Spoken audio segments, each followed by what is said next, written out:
हरदीप पुरी जी जैसे लोगों की वजह से ही ये सरकार और बदनाम होती है। और आपको मैं बता देती हूं क्यों। ये कैपिटल एक्सपेंडिचर की किस मुंह से बात कर रहे थे, क्योंकि इनको कैपिटल एक्सपेंडिचर की समझ ही नहीं है। 2024 वित्तीय वर्ष में आज का डेटा जो बजट में आया है, बजट एट अ ग्लांस, पता नहीं इन लोगों को पढ़ना भी आता है कि नहीं आता है।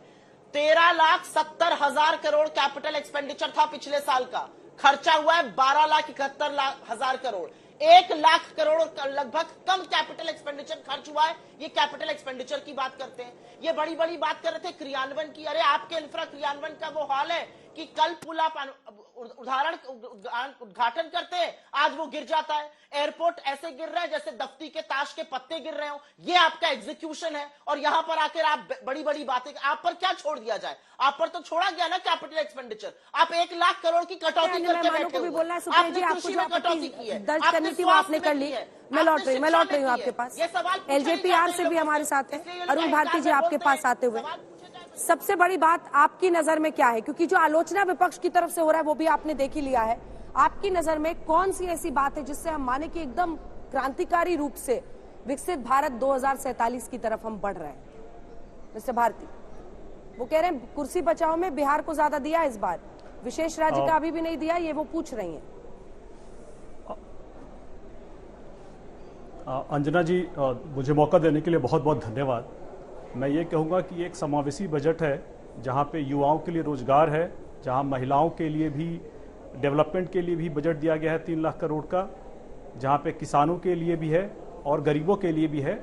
लेकिन एक बिहारी होने के नाते इतने दिनों बाद, मतलब इतने सारे बजट देखने के बाद, मुझे पहली बार लगा है कि हमारे बिहार के लिए ऐसा बजट आया है जहाँ पे हमारे यहाँ भी एक्सप्रेसवे होंगे, जहाँ हमारे यहाँ भी नए मेडिकल कॉलेजेस होंगे, हमारे यहाँ स्पोर्ट्स का इंफ्रास्ट्रक्चर बनेगा, हमारे यहाँ पावर प्लांट नए लगेंगे। और बिहार को इन सब चीज़ों को की बहुत ज़रूरत है ताकि बिहार भी देश की उन राज्यों की पंक्ति में खड़ा हो सके जहाँ पे आज बाकी के भी राज्य है। ऐसे में बिहार के ऊपर जो इस बार विशेष ध्यान दिया गया है, मैं तो ये कहूँगा आगे बढ़ करके कि जो हमारे राष्ट्रीय अध्यक्ष चिराग पासवान जी हैं, उनका जो विजन था बिहार फर्स्ट बिहारी फर्स्ट, उसको भी धरातल पर उतारने का काम किया गया है। इसके लिए मैं माननीय प्रधानमंत्री जी और वित्त मंत्री जी का बहुत बहुत धन्यवाद करना चाहूँगा।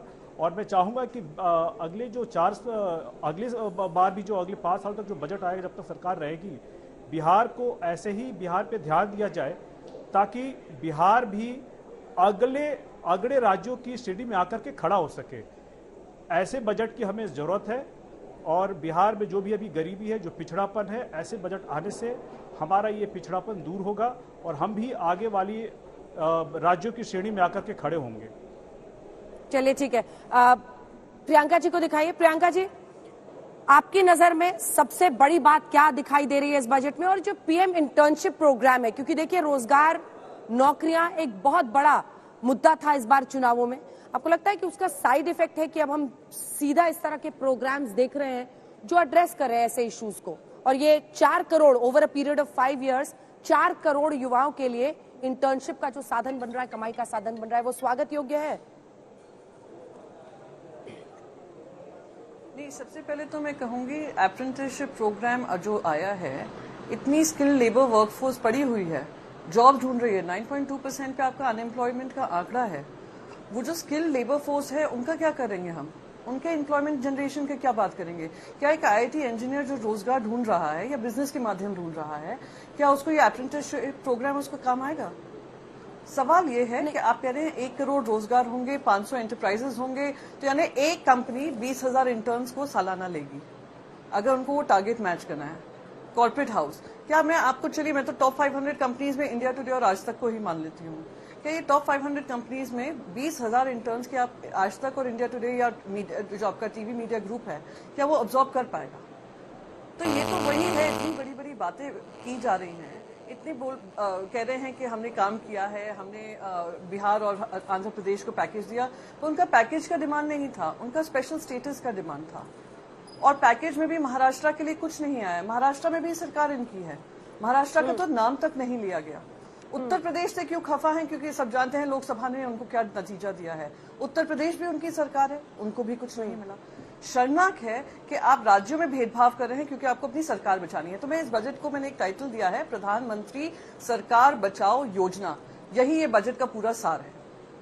ठीक है मनोज जी, आपको अभी सबका जवाब देना है, थोड़ा सा इंतजार कीजिए। मैं राजीव राय जी से भी एक प्रश्न कर लूंगी उसके बाद। लेकिन प्रियंका जी, जो आपने IIT IIM की बात की, तो 3 इसमें इनएलिजिबल कैंडिडेट्स बनाया गया है जो कि इसके लिए एलिजिबल ही नहीं होंगे, अयोग्य होंगे इस इंटर्नशिप प्रोग्राम के लिए।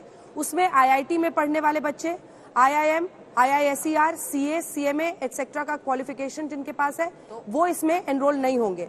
दूसरा, कोई भी अगर व्यक्ति आपके घर में जो कि असेस होता है इनकम टैक्स में, तब आप नहीं होंगे।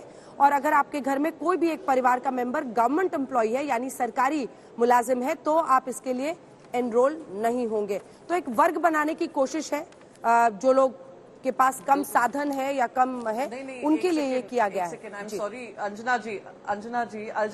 अंजना जी, मैं बस एक चीज करेक्ट कर दूं। मैंने आपको बस एक उदाहरण दिया था IIT इंजीनियर्स का। IIT छोड़िए, बहुत सारे इंजीनियर्स हैं जो भी जॉबलेस हैं। 9.2% मैंने आपको कहा, 9.2% पे हमारा अनएम्प्लॉयमेंट है।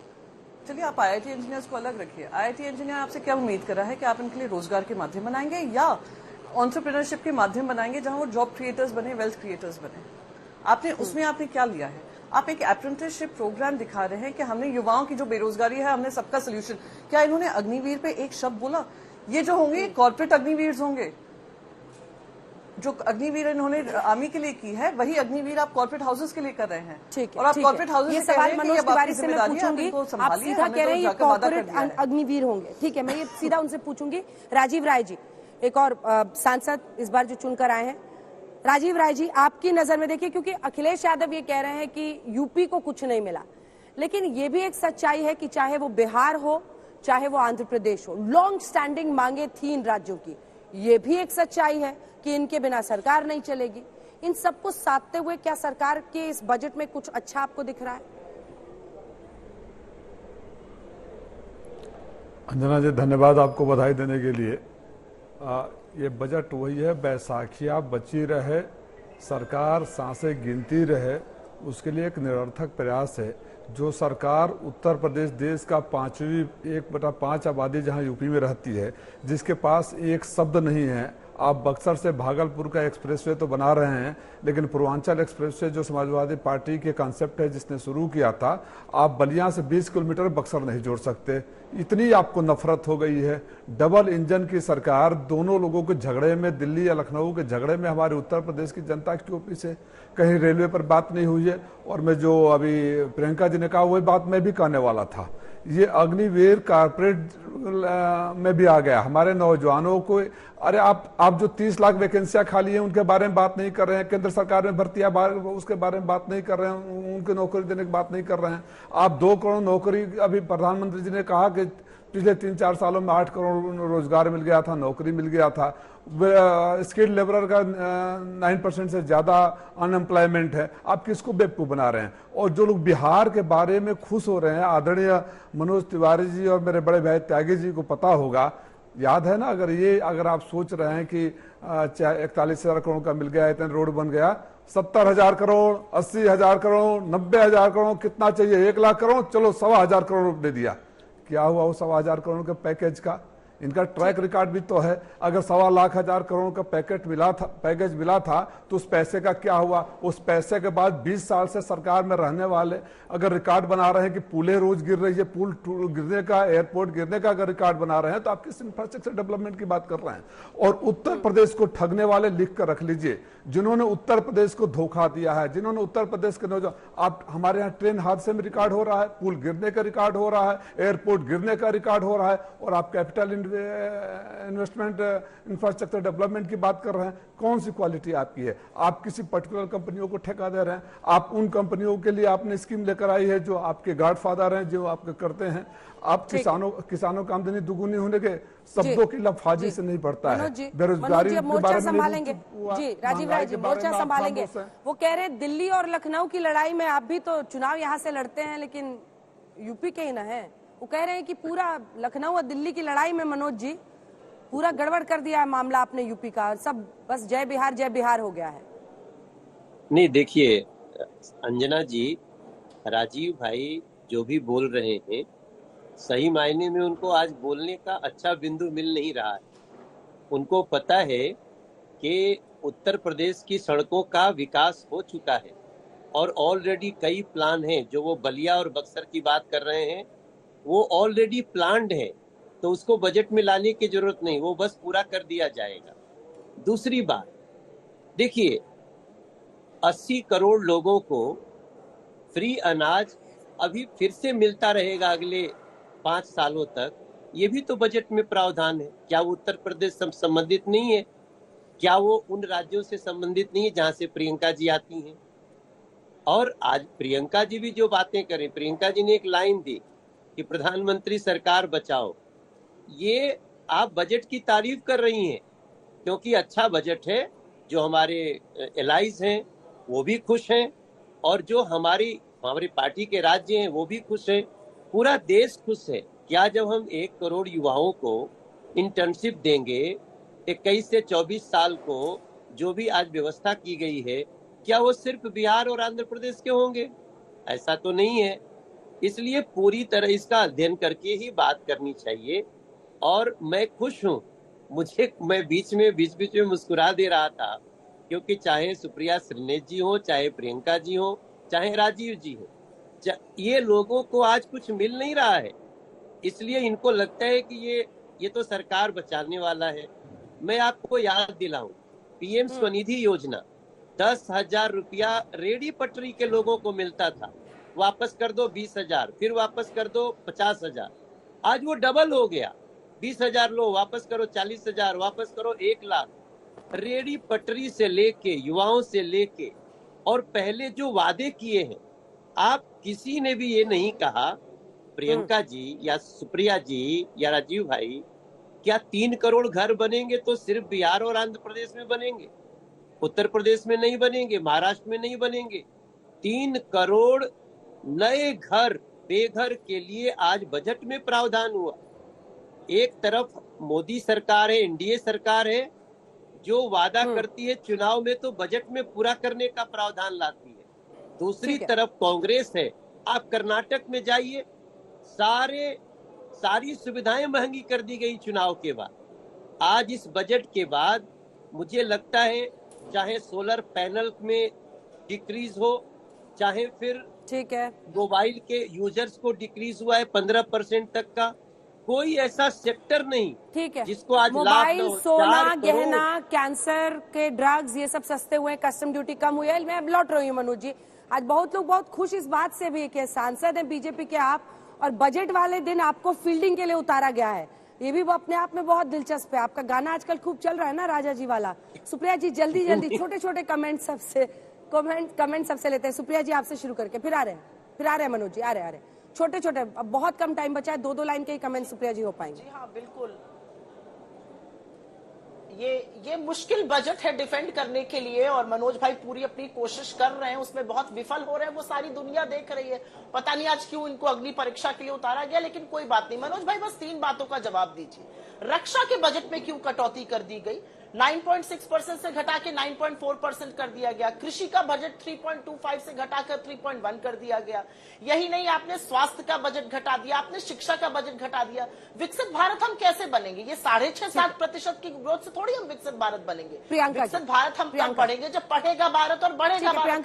पढ़ेगा भारत में आपसे कुछ पूछेगा भारत। रक्षा पर तो आपने 2 लाइन में जल्दी से। मैं तो मनोज जी से एक ही चीज कहूंगी, आप खुशी बनाते रहिए और जनता आपको 240 से 40 तक पहुंचा देगी। जरा सोशल मीडिया पे जाइए, आप ही के समर्थक कितना दुखी हैं, उनका दुख समझिए, जनता का दुख समझिए। बहुत हो गई मन की बात, अब जन की बात समझिए। बस मैं यही कहूंगी, आप खुश हैं? राजीव राय जी जल्दी से 2 लाइन। मनोज जी मुस्कुरा रहे हैं, एक ही लाइन आपके लिए। मनोज जी इतना जो मुस्कुरा रहे हैं, क्या गम है जो छुपा रहे हैं? आप हेल्थ के बजट, शिक्षा का बजट, डिफेंस का बजट कम कर दें। 8 लाख। टाइम कम हो गया। अरुण भारती जी 2 लाइन आ रही है।